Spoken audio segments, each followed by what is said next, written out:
निशान सिंह।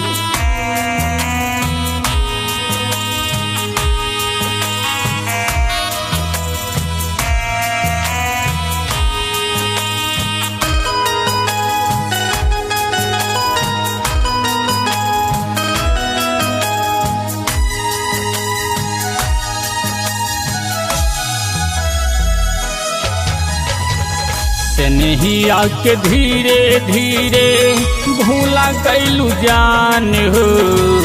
स्नेहिया के धीरे धीरे भूला कैलू जान हो। दिल के हूँ और से लगा लिहलू जान हो। दिल के हूँ और से लगा लिहलू जान हो।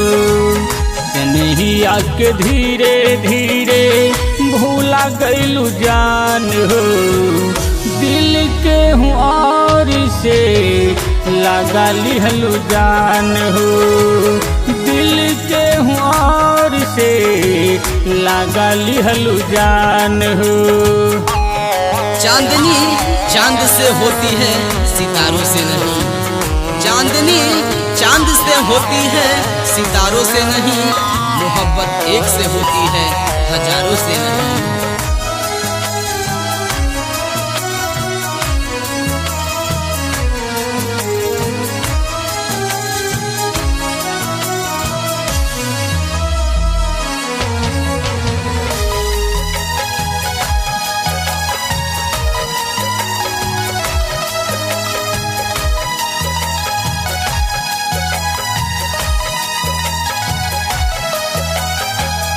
गजबे धरेलू रोग प्यारी के बीमारी।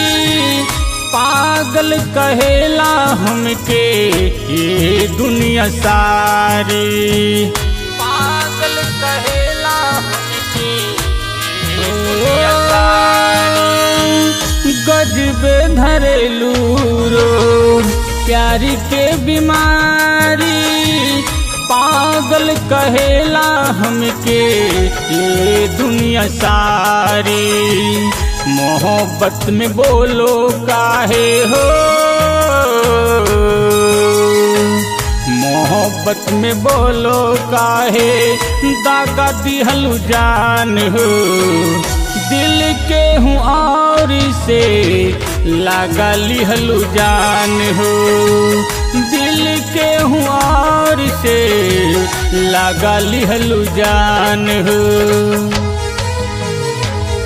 कदम कदम पे बहारों ने साथ छोड़ा।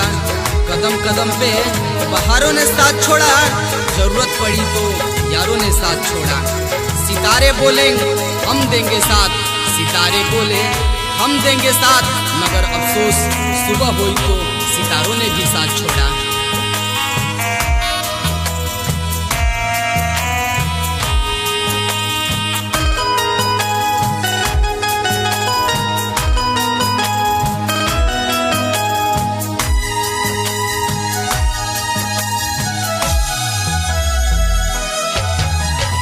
याद जब आवेला मोहब्बत के बतिया।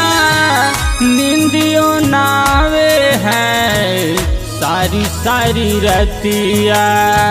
नींदियों नावे है सारी सारी रतिया। याद जब आवेला मोहब्बत के बतिया। नींदियों नावे है सारी सारी रतिया। कौन गुनाह के हो। कौन गुनाह के साजा दिहलू जान हो।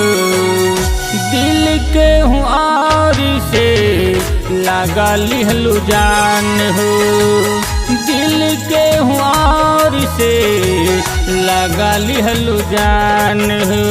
RCM म्यूजिक न्यू ऐप अभी डाउनलोड कीजिए हमारे गूगल प्ले स्टोर से और पाए भोजपुरी लोकगीतों का एक से बढ़कर एक ऑडियो वीडियो सॉन्ग बिल्कुल मुफ्त।